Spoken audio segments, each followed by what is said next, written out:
E, e sejam todos bem-vindos. Até me confundi já no começo desse podcast. É muito cedo, né? É cedo, está gravando de manhã. Hoje é tarde para mim. Mas sejam todos bem-vindos à 18ª edição do Entradas Extras, que já começou de uma forma magnífica hoje. Apenas dois dos maiores cidadãos de beisebol deste planeta Terra, a maior dupla desde Han Solo e Chewbacca, desde Mickey e Pluto, desde Fernando Tatis Jr.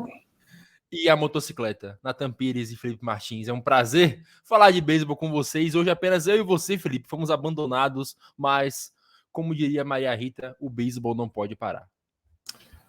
Não deixa o beisebol morrer. É isso aí, Nathan. Bom dia, boa tarde, boa noite para você que ouve a gente. Fernando tirou uma folguinha, né? João também. Esse horário é de matar, na verdade, a gente gravaria normalmente na quinta-noite, né? Essa semana, por compromissos diversos, não rolou. Mas foi muito bom, porque o assunto principal, né, Nathan, aconteceu ontem à noite. Então, foi bom ter essa folguinha aí. Hoje a gente vai falar bastante sobre os brasileiros, né, como estão, a preparação para o PAN, tem bastante informação importante. E, claro, a bomba, que não é tão bomba assim, né? A gente já vem falando aí algumas semanas sobre esse assunto. Agora é fato consumado. Perderemos uma das franquias mais simpáticas na conjuntura que temos hoje. Exatamente. Sem mais delongas, vamos passar a redes sociais. Olha só, já ia esquecendo, mas redes sociais na tela para você que está vendo, está na tela para você que está ouvindo, @entradas_extras no Twitter, TailgateZone, @TailgateZone em Facebook e Instagram. Também tem um site www.tailgatezone.com.br e voltamos já para essa versão Pocket do Entradas Extras. Me out to the ball game. Take me out with the crowd. Felipe, antes de começar religiosamente, falamos do Pan-Americano do Chile, que acontece no começo de outubro e vai até novembro, lá em Santiago, né? Nós vamos para o PAN, eu e você, Fernandão, nos acompanha também. Vamos cobrir a seleção brasileira de beisebol, a maior cobertura da história, mas a gente não faz nada sozinho. Precisamos da ajuda de quem nos escuta. Nesse link aqui embaixo, ó, você que tá vendo por vídeo, apoia.se/TZNoPan 2023, né? Toda ajuda é bem-vinda, seja compartilhando, seja em dinheiro, que é de fato o que faz nossa viagem acontecer, mas no final das contas é tudo pelo beisebol nacional que vai ter essa cobertura aí pela primeira vez tão bem feita e tão ampla em um evento desse, né, Felipe? Pois é, Nathan, a gente vem batendo nessa tecla, né, de pedir ajuda para o pessoal. Eu sei que parece que esse negócio de a gente ficar reforçando o pedido, né, ajude a gente, faça parte disso, mas é porque, de fato, um projeto desse é bem grande, né? Na semana passada ou retrasada a gente falou para o pessoal que tem interesse em entender mais dos custos, né, entrar lá no link do TZ, porque tem bem explicado. O contexto geral é relativamente barato ir para o Chile, mas é muito caro passar tempo lá, né? E essa cobertura, o PAN tem pelo menos 20 dias fora a preparação, né? Então é bastante tempo para a gente passar lá, enfim, acompanhando a seleção vai antes da abertura, obviamente. Enfim, é um baita projeto de um sonho de um projeto independente, né? A gente não tem ninguém financiando o Tailgate Zone, a não ser os próprios fãs e a gente, né? Então, todos esses custos a gente divide com quem acredita no trabalho, porque de fato é um sonho que a gente quer compartilhar com as pessoas, né?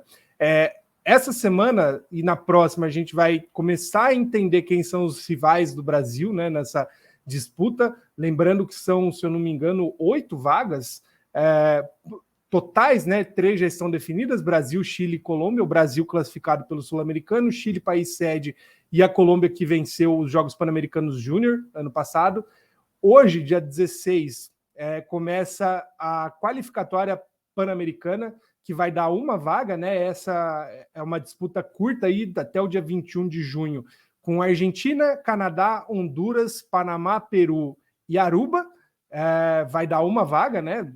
Não dá para estabelecer quem, mas grandes chances de Panamá e Canadá serem os brigões aí por essa vaga. E aí no dia 25 de junho até o comecinho de julho vem de fato o que vai engrossar o caldo, que são os Jogos Centro-Americanos e do Caribe. Serão 3 vagas. Aí sim temos Nicarágua, El Salvador, Porto Rico, Cuba, México, Venezuela, República Dominicana e Curaçao.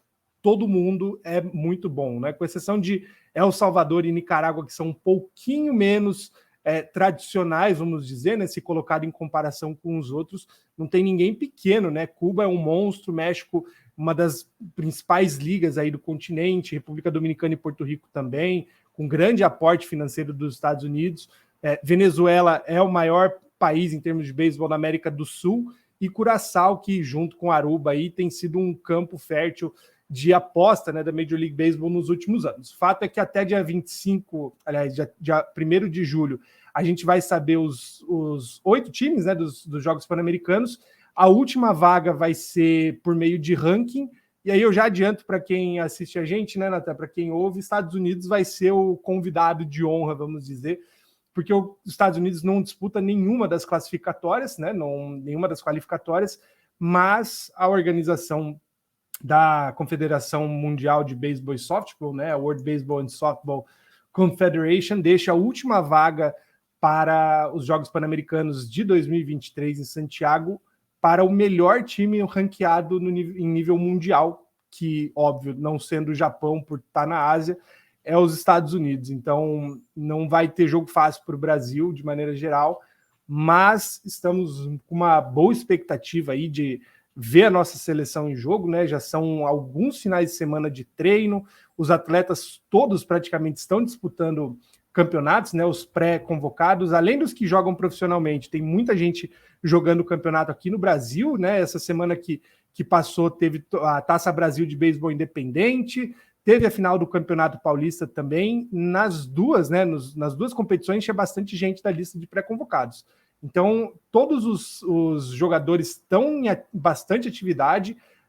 A gente ainda vai ter uns 4 ou 5 treinos até a data da viagem. Vai ter jogo amistoso, provavelmente contra a seleção do Chile, aqui no Brasil, e talvez um outro amistoso com outra seleção. Óbvio que quando tiver as informações confirmadas, a gente traz aí para os nossos fãs poderem acompanhar também. É isso, até agora, como você falou, são 3 times classificados para o PAN. Vão ter os jogos aqui na América do Sul para definir um time da Centro-América para definir o da Centro-América. É de onde certamente sai a favorita, o ouro, né? Muito provavelmente.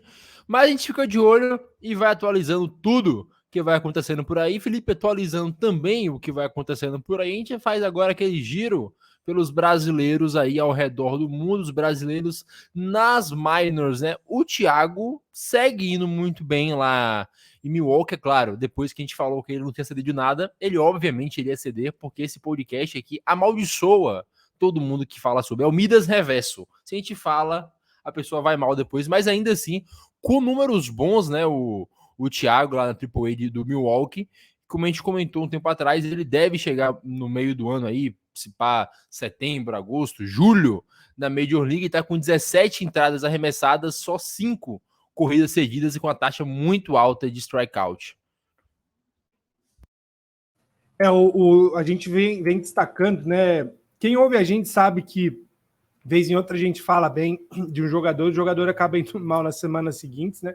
O Thiago estava indo muito bem, praticamente zerado aí de corridas.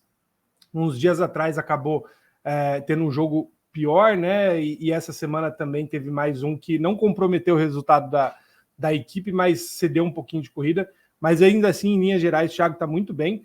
É óbvio, né? Quando vai chegando na metade aí da temporada, geralmente o ritmo já está bem diferente, né? Então, os jogadores que começaram muito quente tendem a cair um pouquinho. Para efeitos de bullpen, o Thiago ainda tem gás de sobra aí se Milwaukee quiser subir o cara, porque ele tem rendido bem nas minors, sim.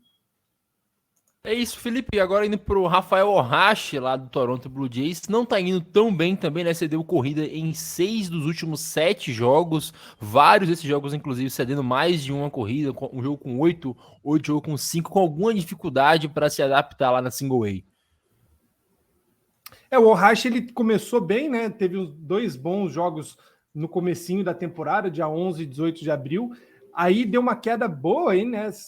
Foram mais jogos praticamente, como você falou, né? Quase todos têm alguma corrida cedida, mas olhando no geral, os últimos jogos dele, ele tem recuperado bem o ritmo, né? Ele tá mantendo aí pelo menos 5 entradas, 4 entradas, 5.1, 5.2.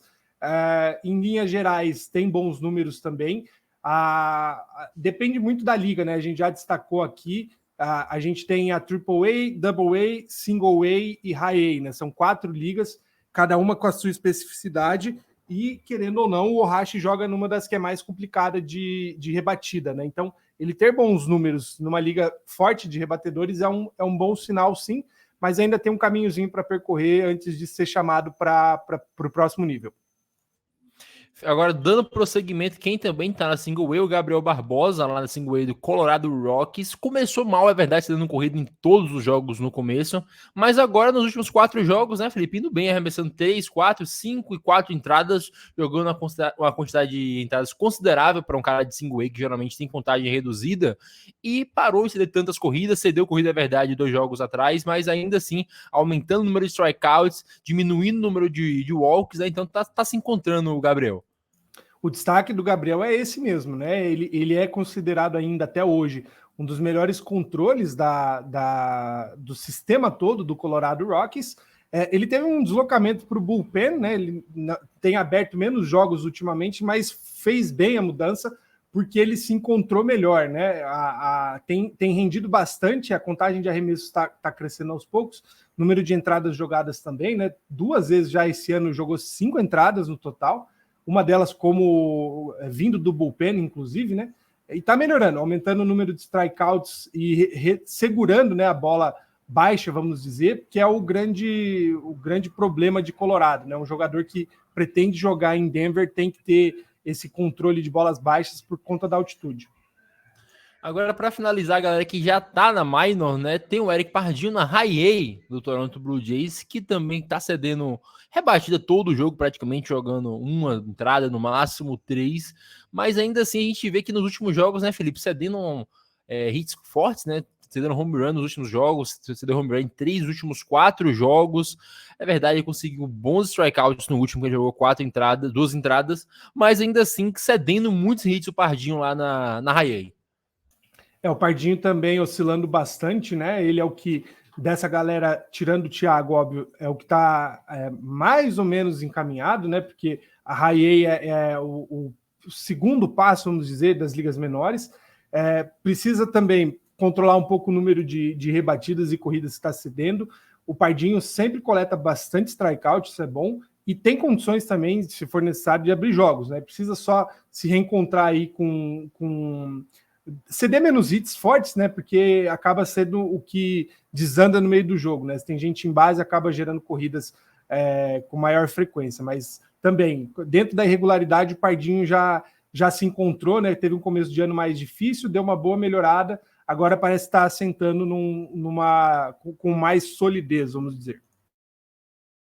Indo agora pro pessoal lá da Rookie League, né, que ainda não tá de fato na Minor League, a gente começa com o Kim Omosako do Los Angeles Dodgers. A gente tinha comentado aqui semana passada ou semana atrasada, se eu não me engano, que ele tinha ido bem no primeiro jogo. Nos 2 seguintes não foi tão bem assim, mas voltou a ir bem no jogo de ontem, inclusive, do dia 15/6. A gente consegue ver ainda, Felipe, uma taxa de walks alta, né, uma coisa que é complicada para arremessador novo se encaixar. Ele precisa melhorar o controle, tá cedendo um walk todos os jogos praticamente, cedendo bastante corrida até agora. Claro, teve um jogo que ele cedeu 6, em 1.6 e 1.1 entradas, mas ainda é muito pouco tempo e há talento no Kim Omosako para se desenvolver nesse Dodgers aí. O Kim é um dos 3 irmãos Omosako, né? O Sam também joga nos Estados Unidos, aliás, na República Dominicana, né? A gente fala de Rookie Leagues, geralmente é a primeira, como a gente postou, né, na coluna uns dias atrás, a entrada é pela República Dominicana, né? Dessa lista, só um não está mais na República Dominicana, mas o Kim, ele tem se destacado, sim, no sistema, né, do Dodgers, contagem baixa ainda de entradas, cede poucas andadas, o que é bom, precisa também segurar um pouco o número de rebatidas cedidas. A gente falou semana passada, né, Nathan, a gente tem visto muito arremessador brasileiro aparecer. Arremessador acaba sendo os mais difíceis, né, de desenvolver pela oscilação mesmo, né, de um ano para outro, muita coisa muda, rebatedores têm menos dificuldade de um ano para outro, arremessadores acabam com um pouco mais de dificuldade para manter ou melhorar os números, né. O foco geralmente de todos eles, na verdade, é conseguir passar a temporada bem e sem muitas lesões, né? Então, aos poucos a gente vê os números desenvolverem. Tá muito cedo ainda, né? A gente não fechou nem o primeiro mês de Rookie Leagues, mas o Kim já tá colocando bons números aí pelos Dodgers. Indo agora pro Pedro da Costa, lá do Seattle Mariners, que você comentou que talvez seja o nome mais aguardado, desse aí, o nome com mais expectativa. O Pedro, com 2 jogos já feitos pela Rookie League, ainda não cedeu corridas, 2 hits apenas em 1.2 entradas, 2 strikeouts, 1 walk, ainda são números menores ainda dos outros que já tem pouco, mas bons números o Pedro até agora, né, Felipe? Boas coisas pra gente olhar, apesar de não ter nem 2 entradas arremessadas ainda. O Pedro, a gente fala sobre a expectativa porque ele em 2019, né, na janela internacional 2019, foi o maior bônus de assinatura para brasileiros, né? É uma janela que teve bastante gente indo para os Estados Unidos, mas o Pedro foi o grande destaque.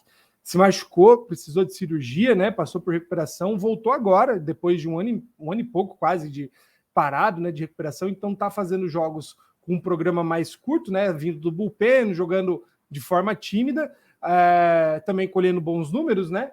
E, enfim, é um dos. Não só ele, né? Mas a gente tinha comentado do Kim. Dessa lista tem alguns, né, que estão entre os pré-convocados do PAN. O Pedro é um deles, né? A gente, quando conversa com o pessoal da confederação, enfim, técnicos, é uma das grandes apostas entre os brasileiros que possam chegar na Major League Baseball.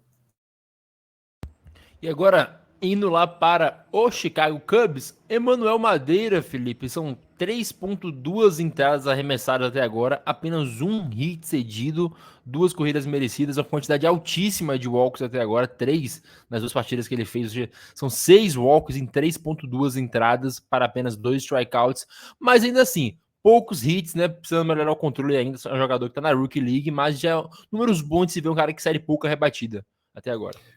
O Emmanuel, que está há menos tempo, né, nas Rookie Leagues, foi esse ano praticamente a assinatura. Como você falou, né, precisa melhorar o controle, isso é algo que se desenvolve aos poucos, mas o fato de estar com um número baixo de rebatidas cedidas é muito bom, né, porque o problema é quando você cede muita base por walk, também muita rebatida, né, que daí as corridas começam a entrar com mais frequência, mas se ele consegue controlar uma das 2 estatísticas melhor agora nesse começo, já tá muito bom para o Emmanuel.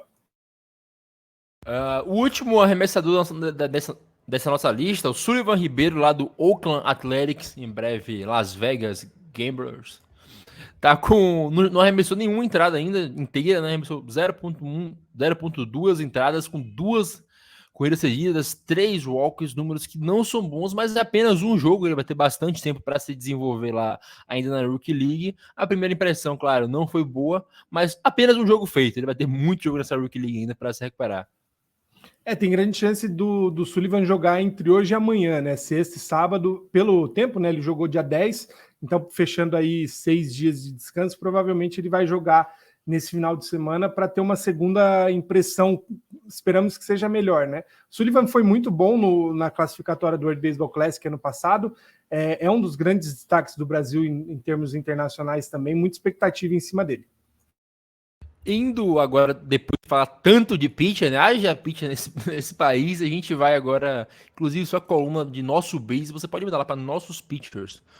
A gente vai para os rebatedores agora, que ironicamente são catchers, né? Então o Brasil só produz bateria.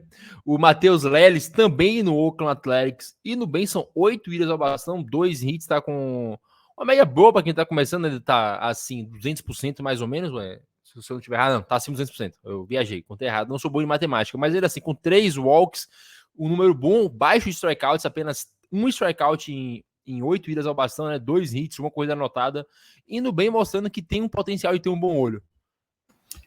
O Matheus, ele tem uma rodagem um pouquinho maior já nas categorias de base, é colega de time do Sullivan, o que é muito bom, né? A gente tem uma bateria brasileira, como você comentou.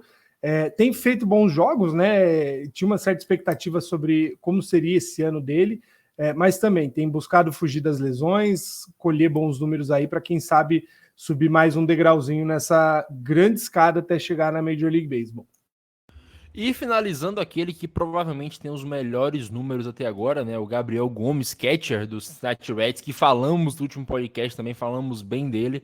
com rebatida em todos os jogos que atuou, são 9 idas ao bastão, 4 hits, 1 home run, 3 walks e 2 strikeouts. A quantidade de walk é maior que a quantidade de strikeouts, a quantidade de hits maior que a de strikeouts até agora, 2 rebatidas impulsionadas, 5 anotadas, indo muito bem o Gabriel Gomes lá na base do Cincinnati Reds na Rookie League.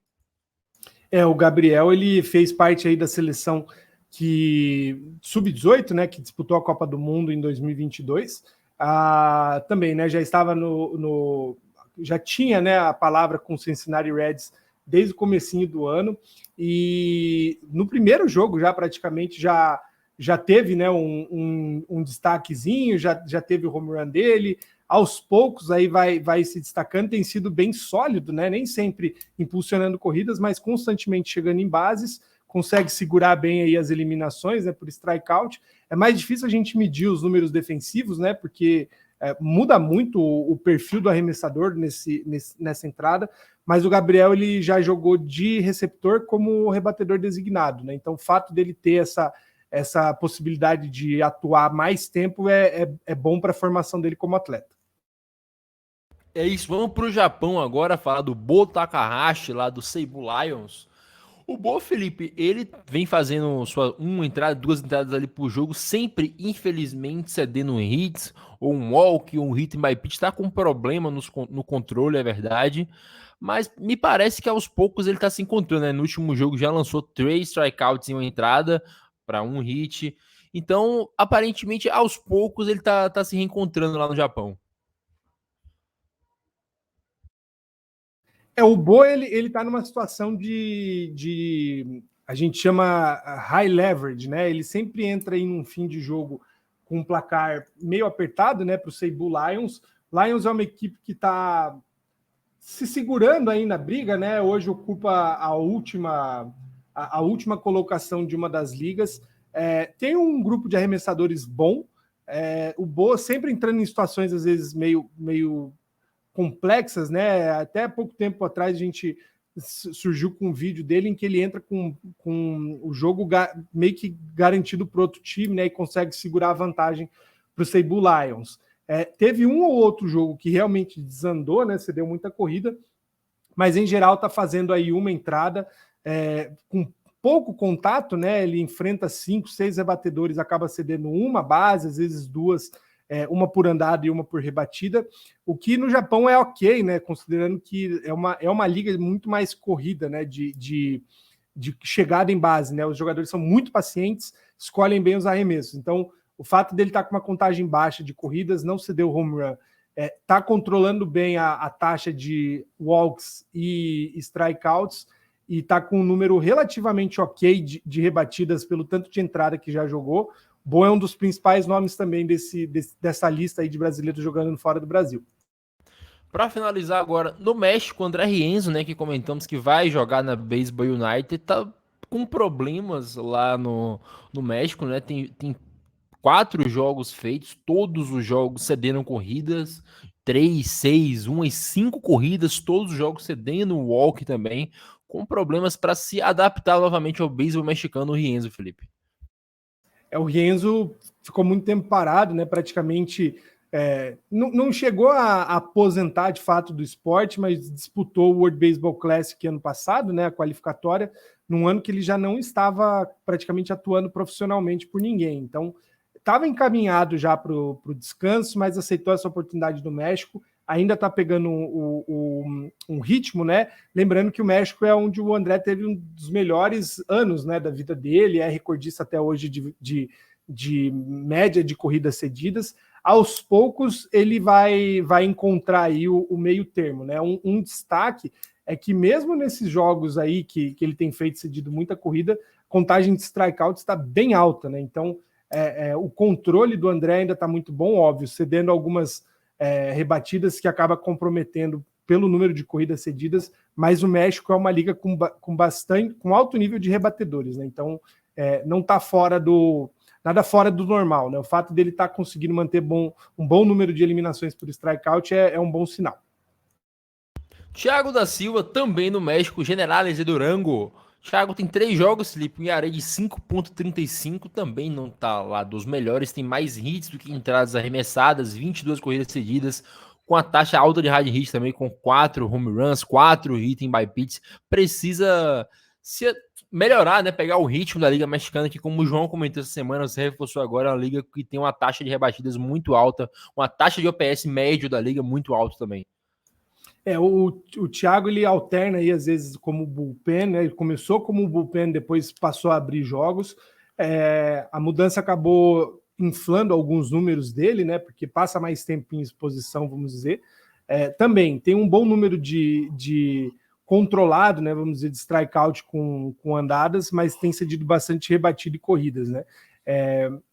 É engraçado que, como a gente já falou hoje, falou semana passada, como todo mundo rebate bastante, acaba que nem sempre o jogador que cede muita corrida perde o jogo, né? Então, isso é um bom sinal, mas também precisa controlar o geral aí de corridas cedidas para conseguir suceder melhor na liga.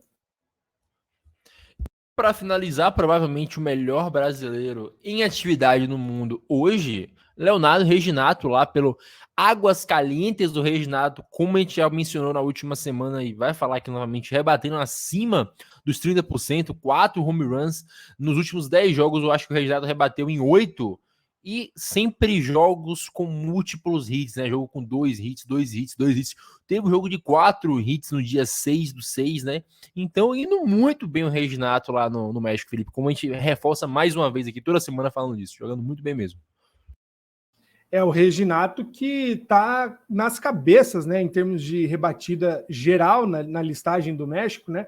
É o segundo que mais tem hits na temporada 2023. Perde para Randy Romero, que é enfim, não joga na mesma equipe, né? Mas tem 71 rebatidas, Reginato com 69. Tá sempre em base, joga todo jogo. Acho que esse ano, não sei se o Reginato chegou a ter um day off, né? Quando ele não tá atuando na primeira ou na terceira base, é mais comum ele jogar com rebatedor designado, né? Então, constantemente chegando em base, né? A gente falou semana passada melhor das estatísticas dele, continua compilando corridas impulsionadas, rebatidas, um baixíssimo número de strikeouts contrários, né? Então, pelo menos nesses últimos jogos, quando a gente olha na amostragem geral, tem bastante, mas nos últimos jogos, pelo menos, tem ido bem, passa muitos jogos sem ser eliminado por strikeout, né? Então, constantemente chegando em base, o Rieleiros precisa melhorar no bastão, né? Como um todo, para o Reginato correr mais, né? Ele está constantemente chegando na base, mas raramente anotando corrida por falta de suporte aí da equipe. Mas o Reginato é um dos mais experientes desse grupo, né? Então, tem uma larga carreira internacional já, várias ligas do Caribe, e tem feito uma boa temporada no México esse ano. É isso aí, agora depois desse apanhado de brasileiros pelo mundo, vamos fechar aqui e a gente volta já para falar de Major League Baseball.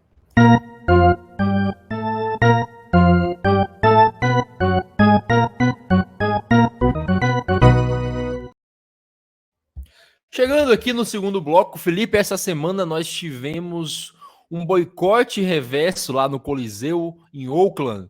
Os torcedores do Oakland Athletics foram ao estádio, não lotaram, mas ainda assim foi uma grande quantidade de torcedores para protestar contra o dono, contra a mudança, a realocação da franquia, levaram camisas, né, pedindo para o time ser vendido, para permanecer em Oakland, mostrando que a torcida ainda pode ir ao estádio. A gente viu até gente famosa como Billy Joe Armstrong do Green Day lá no estádio, né?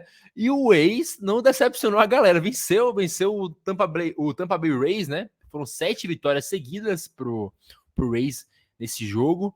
E aí, cara, passou inclusive o Kansas City Royals, né? Não é mais a pior equipe da liga. Você acertou, meus parabéns, nem acabou o mês ainda.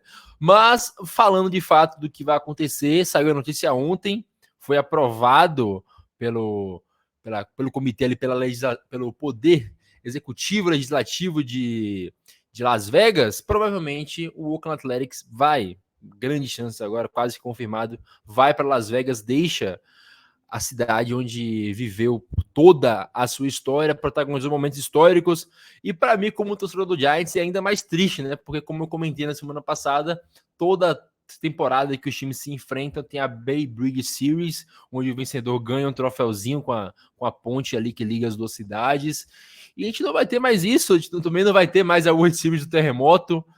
É muita história que o Ace deixa em Oakland, né, Felipe? E é triste que acabe assim, indo para uma cidade que talvez pudesse arrumar um time em uma futura expansão da liga. É uma pequena correção, né, Natão? O Ace começou, na verdade, na Filadélfia, depois passou poucas temporadas em Kansas e aí foi para Oakland. O grosso de títulos, né, que conquistou não foi em Oakland, mas a imagem que foi construída em torno desse time, né, dessas cores aqui, inclusive, né, o moletom não é do Oakland Athletics, mas esse verde e amarelo tão emblemático que tem na liga, e até a simpatia, né, do mascote, enfim, o clima de jogo, por ser um time na Califórnia, não é nenhuma possibilidade, né? Os próprios torcedores, enfim, a franquia em si dá como certa a transferência para Las Vegas, né? A primeira realocação desde que o Montreal Expos deixou o Canadá para virar o Washington Nationals, o Oakland vai para Las Vegas, né? Ainda esbarrava na remota possibilidade de o poder público bloquear a ideia de dinheiro público, né, imposto, pagar pelo estádio, mas, como você falou, né, poder público de Las Vegas, lá da região de Nevada, aceitou o desafio. É claro que um estádio ele nunca passa dinheiro só para o time, né? Gera muito emprego, gera movimentação. A gente tem visto, né, essa migração de equipes de outros lugares para Las Vegas com sucesso, né? O Rocky acabou de ser campeão lá, enfim, não é ruim financeiramente, vamos dizer, para o futuro do time. Claro que, tradicionalmente falando, é muito chato a gente ver que dinheiro falou mais alto mais uma vez, né? Era uma disputa já meio sem... Estavam batendo em cachorro morto, na verdade. Era esperado só que um bom ano, talvez, do Ace pudesse fazer o Fischer mudar de ideia, não em mudar, mas em vender a franquia, né? Enfim, mas a própria Major League Baseball faz muita pressão para que essa mudança aconteça, né? Então, a única coisa que separa Oakland de Las Vegas hoje, aliás, o Athletics de Las Vegas, é a votação dos donos, né? E não vai acontecer, eles não vão bloquear, não vão vetar essa mudança. É questão de tempo aí para Oakland deixar de ter mais um time, né, de grandes ligas, e Las Vegas passar a ter mais uma franquia. Não dá para dizer o que vai ser do futuro, ainda precisa construir o estádio, né? A gente até estava conversando ontem fora do ar, onde que o Ace vai jogar esse ano não, né? Ano que vem, 2024, até que esteja pronto o estádio, né? Ou quando eles mudarem de fato, tem acho que um ano ainda inteiro de aluguel lá na Califórnia. Vai ser um ano deprimente, né? A torcida já não está indo porque não está animada com o contexto do time e ainda vai ver praticamente a temporada de despedida.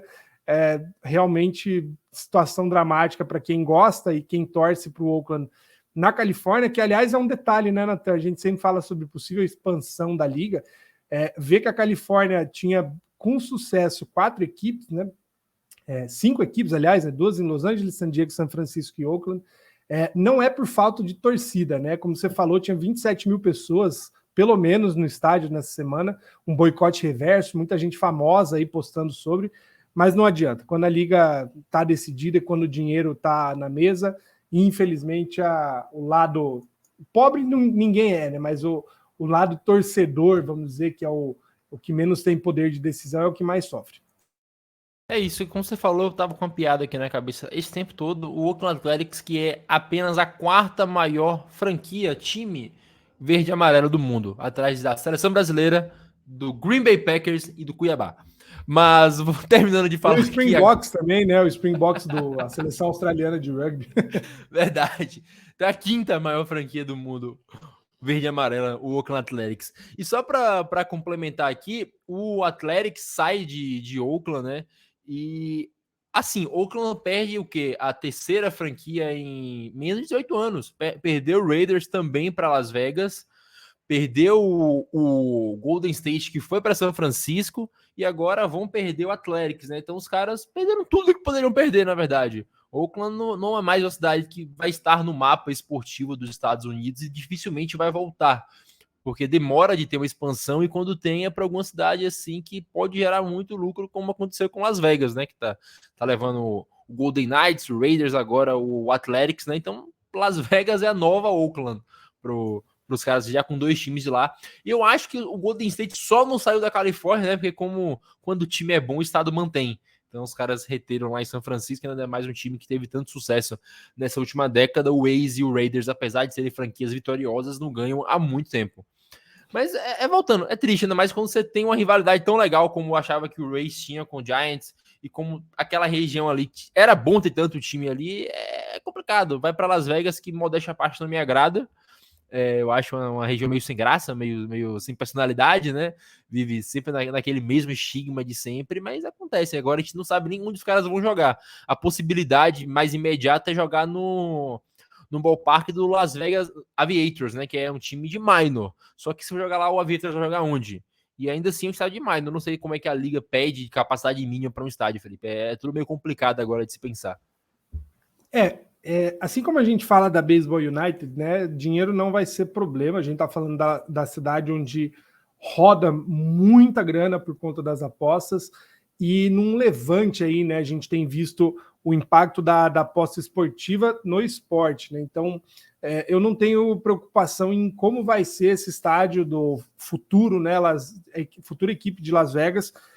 A questão é esse meio termo que a gente está falando de hoje, praticamente, né? Ontem saiu a notícia, ou mais exatamente do dia que a liga votar, né? Os donos votarem a realocação, até de fato o primeiro arremesso ser feito em Las Vegas, né? Tem essa zona cinzenta aí que ninguém tem muita informação. Não sabemos onde vai ser o estádio, não sabemos como vai ser, não sabemos quanto tempo vai levar, quanto vai custar. O fato é que Oakland vive a despedida, né, do beisebol.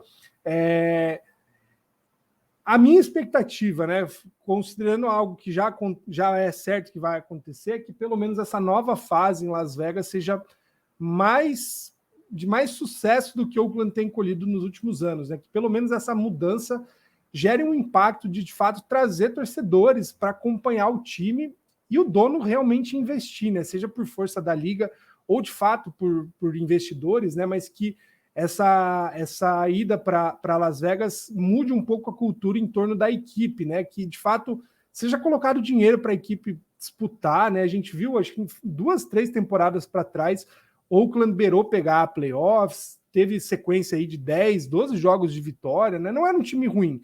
Tanto que os principais destaques aí de outras equipes vieram de uma equipe de 3, 4 anos atrás do Oakland, né? Se tivesse mantido todo mundo, certamente seria uma das grandes forças esse ano. Precisa só manter, né? Não adianta.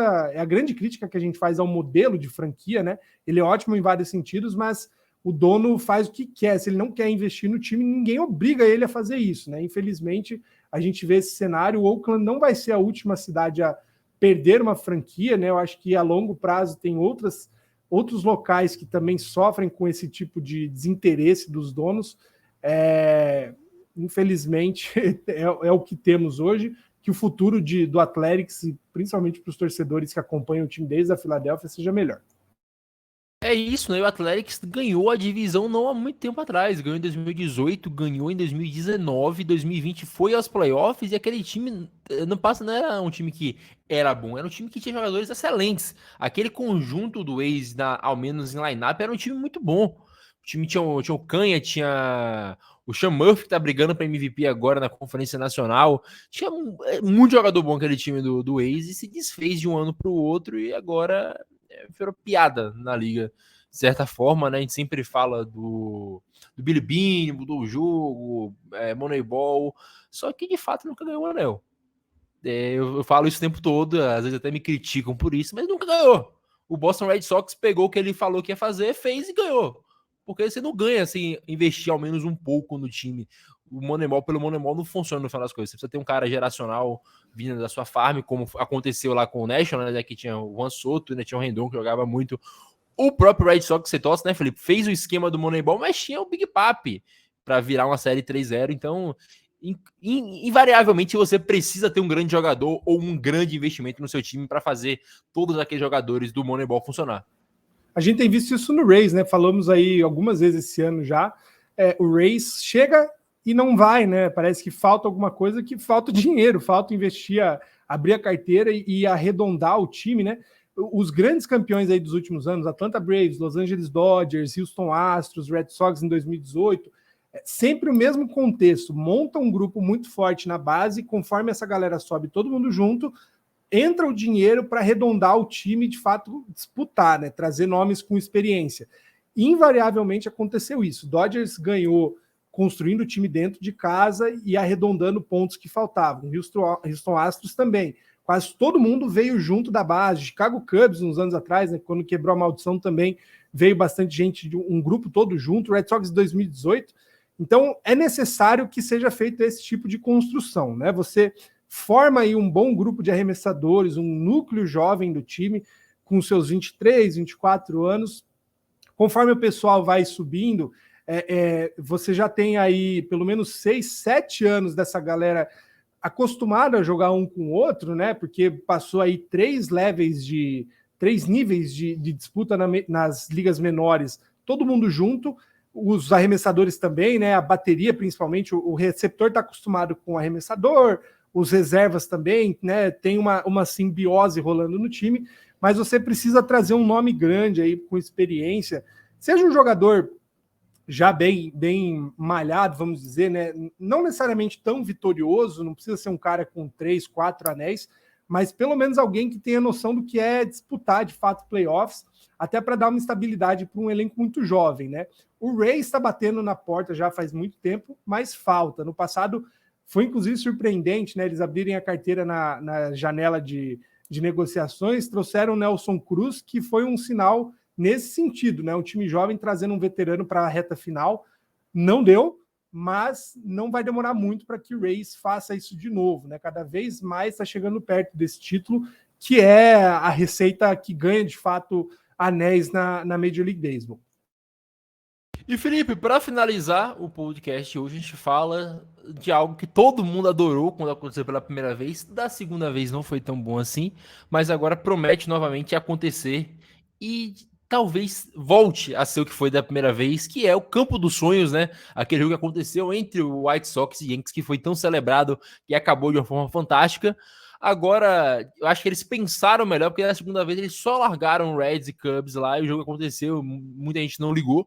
Mas agora eles trazem Cardinals e Giants, que são duas das maiores franquias da Major League, duas das maiores franquias da Liga Nacional, e ainda assim eles botam um contexto ainda melhor, eles adicionam um novo contexto ao Field of Dreams, eles vão jogar lá no estádio onde o Willie Mays jogava pelo Big Barons, né? Lá Black Barons, nas Negro Leagues. E o Willie Mays é o maior ídolo da história de São Francisco, é o cara que tem um busto, uma estátua gigantesca, tem muita coisa para ele lá no Oracle Park. Para quem não sabe, o nome da rua se chama Willie Mays Plaza, então é o maior ídolo incontestavelmente da história dos Giants. Para muitos, eu digo sem clubismo agora, para muitos o melhor jogador de beisebol da história, né? O mais talentoso, o primeiro 5-2 player da história da liga. Então eu acho, Felipe, que o futuro do jogo do Campo dos Sonhos pode ser justamente esse, explorar ainda mais os ídolos da liga, explorar esses contextos mais históricos, como vão fazer ano que vem com o Willie Mays. O que é ótimo, né, Nathan? São várias informações, como você falou. Acho que essa tem chance de ser a melhor edição do Field of Dreams até agora. Óbvio que a primeira que teve White Sox e Yankees foi um baita jogo, né? Tim Anderson colocou Yankees no bolso lá, com aquele home run no fim do jogo. Mas, como você falou, né? Esse é muito emblemático, porque o Ricky Wood Field, né? Fica em Birmingham, lá acho que é na região do Alabama, né? É o estádio mais antigo, profissionalmente falando, né, o estádio profissional de beisebol mais antigo ainda em uso, né, nos Estados Unidos, pau a pau aí com Fenway Park, com Wrigley Field, mas acho que desde 1910 o Rick Wood Field ainda está em atividade, né, é um dos únicos estádios aí a ter essas passagens de gente como Willie Mays. Tem toda essa homenagem que a Liga tem feito com razão e com um atraso gigante para as Negro Leagues, né? Demorou muito para reconhecer as estatísticas e levar a sério o que foi esse período tão importante para a história do beisebol, né, ainda de segregação, mas que teve tanta gente jogando bem aí nas ligas segregadas, né? E agora levando esse cenário todo, né, esse contexto todo para o centro da atenção da liga, né? Esse é um jogo que é extremamente televisionado, é uma data celebrativa aí do calendário anual da Major League Baseball. Em 2023 a gente não vai ter, porque o espaço lá em Iowa, né? Acho que é onde é o estádio originalmente, né, do filme Field of Dreams, está em reforma, né? Vai virar todo um complexo. Mas que bom porque a gente tem a oportunidade de ver esse jogo em outros lugares. E que seja, como você falou, um começo, né, de história de recontar, né, de reacionar e reocupar esses espaços que um dia foram tão importantes para a história do esporte nos Estados Unidos.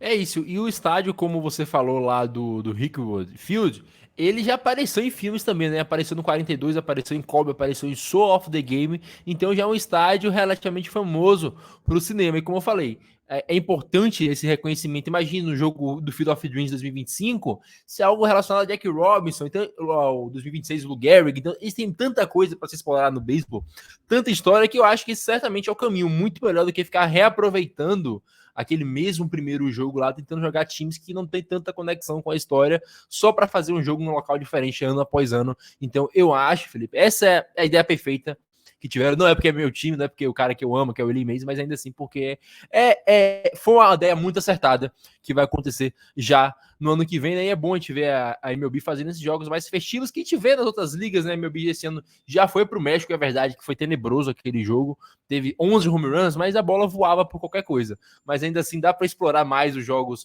fora dos Estados Unidos. Não precisa ser na cidade do México, por favor, mas dá para ter jogos fora, dá para ter mais jogos comemorativos, porque certamente é a liga com mais história e a liga mais romântica dali dos Estados Unidos, que dá para explorar isso todo ano em algum joguinho. A Major League está num processo de expansão, né? Não que precisasse disso, mas que bom que faz. Indo para as ligas latinas, né? Para os países latinos, a própria classificatória do World Baseball Classic já acontecendo em outros lugares também. Esse ano ainda vai ter o jogo, a London Series, né? 2 times indo para o Reino Unido disputar. Então é uma movimentação da liga de expandir um pouco as fronteiras, né? Não só pelo bem do esporte, mas também para que é uma base de fãs que a gente já falou isso aqui, né?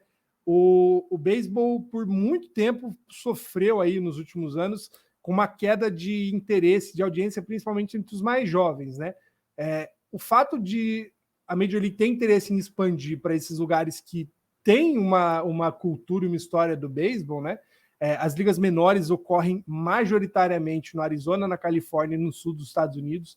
Então, o centro das atenções ser, de fato, um estádio tão emblemático para a história do esporte, para a história do esporte entre a comunidade negra dos Estados Unidos, principalmente, tudo isso é muito importante. Tem uma listinha aqui, Nathan, dos nomes, né, de atletas que já jogaram no Rickwood Field. A gente tem nomes como Honus Wagner, o Ty Cobb, o Stan Musial e o Sideshow Page também, né? Então, como a gente falou, o estádio mais antigo ainda em funcionamento entre os profissionais de beisebol dos Estados Unidos, que seja um baita jogo, certamente será um jogo de muita homenagem aí para a história do esporte, para a memória toda do esporte. É isso, Felipe. Programa hoje, eu achei que seria mais curto, foi 10 minutos mais curto, na verdade. Isso que a gente tá cortando o walk-off ainda, então, na verdade, não importa quantas pessoas estejam aqui, a gente vai falar pra caramba de beisebol. No final das contas, é sempre um prazer falar com você. Eu preciso correr, porque eu pego um ônibus daqui a 50 minutos, mais ou menos. Mas um prazer gravar esse podcast. Olhem lá, nosso Apoia-se lá no TZ no Pan 2023. Sempre um prazer, Felipe, falar com você. A gente se vê na próxima semana, não. Próxima semana eu tô de folga, mas em breve tô de volta. Boa viagem para você, Nathan, que seja um tempo aí de descanso, vai lá ver seu velho, dá o presente para ele. Esperamos você voltar, né? Esperamos Fernandão e João de volta também. Semana que vem a gente está de volta. Surpresa quem vai ser, né? A gente sabe na hora quem vem ou não. Brincadeiras à parte, logo estamos de volta para falar sobre beisebol. Afinal, como o Fernando sempre fala, onde tem bolinha de beisebol rolando, lá estaremos. Um beijo e nos vemos na próxima semana. Tchau!